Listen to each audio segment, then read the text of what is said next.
वंदे मातरम साथियों, मैं गिरीश शर्मा उज्जैन मध्य प्रदेश से बीएड के चतुर्थ सत्रार्थ के विद्यार्थियों के लिए एक महत्वपूर्ण प्रश्न का हल इस वीडियो के माध्यम से आप तक पहुंचाने का प्रयास किया है।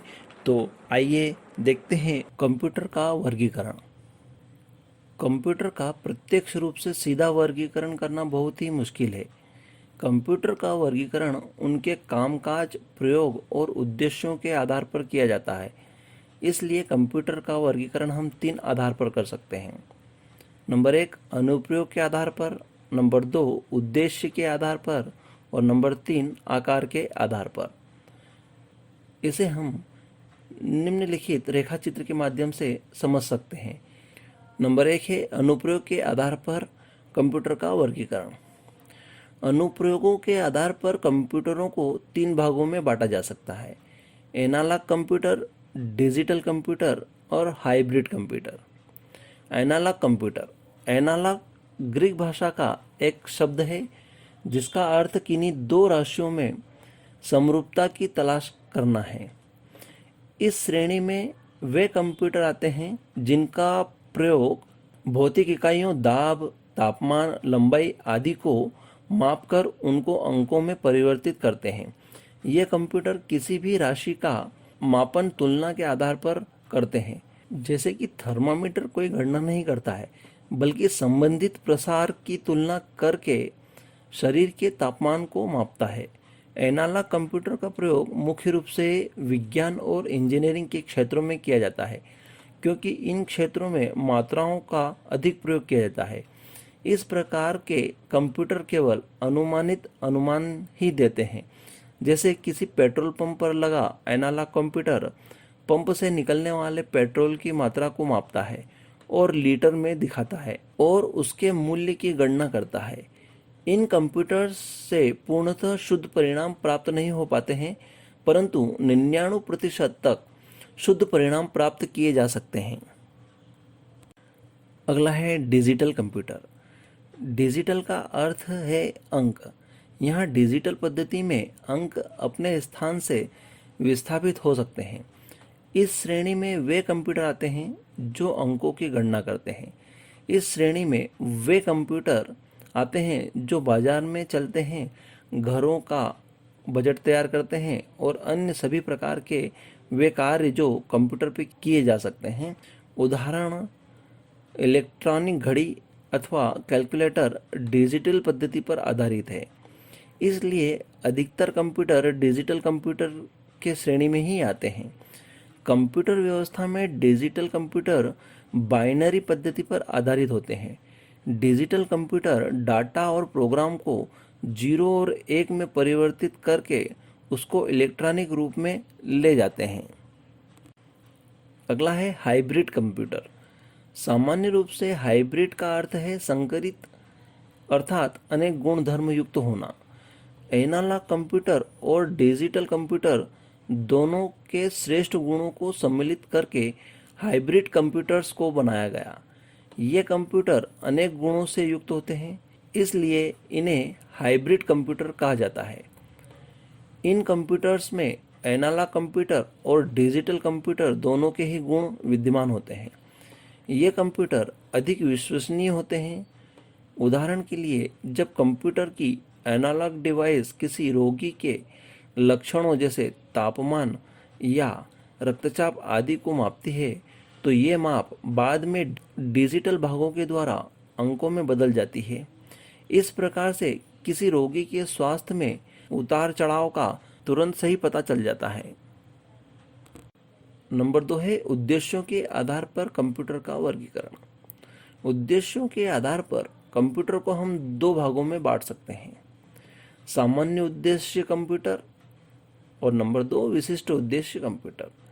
सामान्य उद्देश्य कंप्यूटर, इन कंप्यूटर्स में अनेक प्रकार के कार्य करने की क्षमता होती है, लेकिन ये सभी कार्य सामान्य होते हैं, किसी विशेष प्रकार के नहीं होते हैं। जैसे वर्ड प्रोसेसिंग से लेटर लिखना, डॉक्यूमेंट तैयार करना, दस्तावेजों को छापना, डाटाबेस बनाना। इन कंप्यूटर में लगे हुए सीपीयू की क्षमता भी कम होती है। इन कंप्यूटर में हम किसी विशिष्ट उद्देश्य के लिए कोई स्पेशल डिवाइस नहीं जोड़ सकते हैं, क्योंकि इनकी सीपीयू की कार्यक्षमता बहुत कम होती है। इसलिए इन्हें केवल सामान्य उद्देश्य के लिए ही उपयोग किया जा सकता है। विशिष्ट उद्देश्य कंप्यूटर। इन कंप्यूटरों को किसी विशेष कार्य के लिए बनाया जाता है। इन कंप्यूटर के सीपीयू की क्षमता उस कार्य के अनुरूप होती है जिस कार्य के लिए इस कंप्यूटर को बनाया जाता है। अगर इन कंप्यूटर को एक से ज़्यादा सीपीयू की आवश्यकता होती है तो इन कंप्यूटर की रचना अनेक सीपीयू वाली कर दी जाती है। जैसे संगीत संपादन करने के लिए स्टूडियो में लगाया जाने वाला कंप्यूटर विशिष्ट प्रकार का कंप्यूटर होता है। इस कंप्यूटर में संगीत से संबंधित उपकरणों को जोड़ा जा सकता है। इसके अलावा इन कंप्यूटरों का प्रयोग अन्य क्षेत्रों में किया जाता है, जैसे अंतरिक्ष विज्ञान, मौसम विज्ञान, युद्ध के क्षेत्र में, उपग्रह संचालन में, चिकित्सा के क्षेत्र में, भौतिक रसायन में, यातायात नियंत्रण में, समुद्र विज्ञान में, कृषि विज्ञान में, इंजीनियरिंग आदि क्षेत्रों में इन कंप्यूटरों का प्रयोग किया जाता है। नंबर 3 है आकार के आधार पर कंप्यूटर का वर्गीकरण। आकार के आधार पर कंप्यूटर को निम्नलिखित भागों में बांटा गया है। Number 1 micro computer, number 2 mini computer, number 3 main frame computer और नंबर 4 सुपर कंप्यूटर। नंबर 1 है माइक्रो कंप्यूटर। तकनीकी के क्षेत्र में 1970 के दशक में एक बहुत बड़ा आविष्कार हुआ। यह आविष्कार था माइक्रो प्रोसेसर का। इस आविष्कार के साथ ही एक सस्ती और अच्छी कंप्यूटर प्रणाली बनना संभव हुआ। इस प्रकार निर्मित कंप्यूटर एक डेस्क पर या एक ब्रीफकेस में भी रखा जा सकता था। इन छोटे कंप्यूटरों को ही माइक्रो कंप्यूटर कहते हैं। माइक्रो कंप्यूटर कीमत में कम और आकार में छोटे होते हैं। इन कंप्यूटरों को व्यक्तिगत उपयोग के लिए घर या बाहर किसी भी कार्य क्षेत्र में लगाया जा सकता है। इन कंप्यूटर्स को पर्सनल कंप्यूटर या पीसी भी कहते हैं। माइक्रो कंप्यूटर का व्यापार में बहुत महत्व है।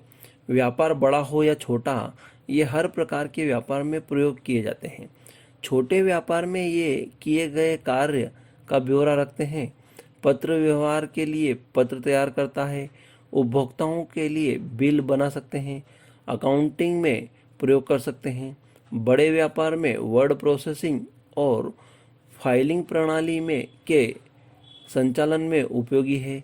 माइक्रो कंप्यूटर में एक ही सीपीयू लगा होता है। आज वर्तमान में माइक्रो कंप्यूटर का विकास बहुत तेजी से हो रहा है, जिसके परिणाम स्वरूप आज माइक्रो कंप्यूटर एक पुस्तक के आकार, फ़ोन के आकार और यहाँ तक कि एक घड़ी के आकार में भी आने लगे हैं। अगला है मिनी कंप्यूटर। सबसे पहला मिनी कंप्यूटर PDP-8 एक रेफ्रिजरेटर के आकार का था, जिसकी कीमत $18,000 थी, जिसे DEC ने 1965 में तैयार किया था। ये कंप्यूटर मध्यम आकार के कंप्यूटर होते हैं। ये कंप्यूटर माइक्रो कंप्यूटर की तुलना में अधिक कार्यक्षमता वाले होते हैं। मिनी कंप्यूटर की कीमत माइक्रो कंप्यूटर से अधिक होती है। इन कंप्यूटर्स की व्यक्तिगत रूप से नहीं खरीदा जा सकता। इन कंप्यूटर्स को छोटे और मध्यम आकार की कंपनियां प्रयोग में लाती है। इन कंप्यूटर पर एक साथ एक से अधिक व्यक्ति कार्य कर सकते हैं। मिनी कंप्यूटर्स में एक से अधिक सीपीयू होते हैं। इन कंप्यूटर्स के स्पीड माइक्रो कंप्यूटर से अधिक, लेकिन मेनफ्रेम कंप्यूटर से कम होती है। मध्यम स्तर की कंपनियों में मिनी कंप्यूटर ही प्रयोग होते हैं। माइक्रो कंप्यूटर की अपेक्षा मिनी कंप्यूटर कंपनी में केंद्रीय कंप्यूटर के रूप में कार्य करता है और इससे संसाधनों का साझा हो जाता है।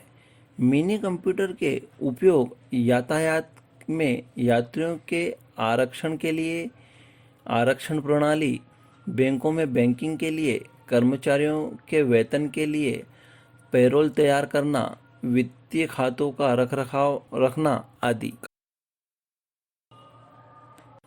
अगला है मेनफ्रेम कंप्यूटर। मेनफ्रेम कंप्यूटर आकार में बहुत छोटे होते हैं तथा मेनफ्रेम कंप्यूटर अत्यधिक शक्तिशाली होते हैं, अर्थात इनकी भंडारण क्षमता भी अधिक होती है। इनमें अधिक मात्रा में बहुत ही तीव्र गति से डाटा को प्रोसेस करने की क्षमता होती है। इसलिए इनका प्रयोग बड़ी कंपनियों, बैंकों, सरकारी विभागों में केंद्रीय कंप्यूटर के रूप में किया जाता है। ये कंप्यूटर 24 घंटे कार्य कर सकते हैं। इन कंप्यूटर्स पर सैकड़ों यूजर्स एक साथ कार्य कर सकते हैं। मेन फ्रेम कंप्यूटर्स का प्रयोग नेटवर्किंग के लिए किया जाता है। मेन फ्रेम कंप्यूटर को एक नेटवर्क या माइक्रो कंप्यूटरों के साथ आपस में जोड़ा जा सकता है। इन कंप्यूटर्स का प्रयोग विभिन्न कार्यों के लिए किया जा सकता है, जैसे उपभोक्ताओं द्वारा खरीद का ब्यौरा रखना, भुगतानों का ब्यौरा रखना, बिलों को भेजना, नोटिस भेजना, कर्मचारियों का भुगतान करना, टैक्स का विस्तृत ब्यौरा रखना। रेलवे में प्रयोग किए जाने वाले टर्मिनल्स वाइड एरिया नेटवर्किंग के अच्छे उदाहरण हैं।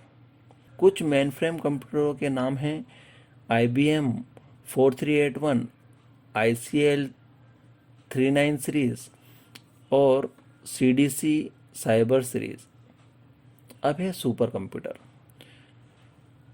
ये कंप्यूटर अन्य सभी श्रेणियों के कंप्यूटर की तुलना में सबसे बड़े, सबसे अधिक संग्रह क्षमता वाले, सबसे अधिक गति वाले होते हैं। इन कंप्यूटर्स में अनेक CPU समांतर क्रम में कार्य करते हैं। इस क्रिया को पैरेलल प्रोसेसिंग कहते हैं। Super computer non von Neumann सिद्धांत के आधार पर तैयार किए जाते हैं। सुपर कंप्यूटर में अनेक ALU CPU का एक भाग होता है। इसमें प्रत्येक ALU एक निश्चित कार्य के लिए होता है। सभी ALU एक समांतर क्रिया करते हैं। सुपर कंप्यूटर्स का प्रयोग बड़े वैज्ञानिक और शोध प्रयोगशालाओं में शोध कार्यों में होता है।